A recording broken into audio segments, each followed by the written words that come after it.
Constructive res judicata किसे कहते हैं? Any matter which might and ought to have been made ground of, अर्थात आपके पास ग्राउंड थे ना बनाने का, डिफेंस करने का या अटैक करने का सूट में, और attack in such former suit, यानी जो सूट किए हैं उसमें आपको मिला था अटैक करने का या डिफेंस करने का।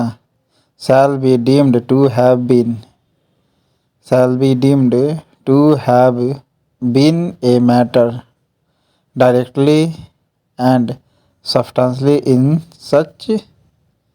in issue in such suit, जो ग्राउंड पहले लेना चाहिए था पर नहीं लिया उसे डीम्ड इन इशू मानकर बाद में बार कर दिया जाएगा, यानी रोक दिया जाएगा।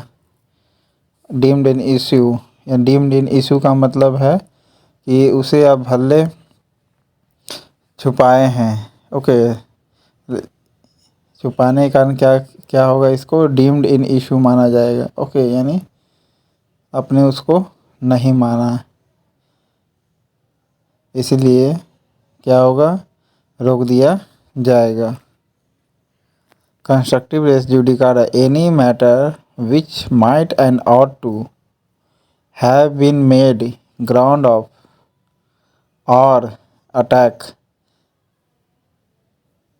ग्राउंड ऑफ डिफेंस और attack in such former suit, defence या अटैक करने के लिए जो सूट फाइल किया है उसमें क्या किया, डीम शैल बी डीम्ड कर दिया जाएगा to have been a matter directly या substantially in issue in such suit.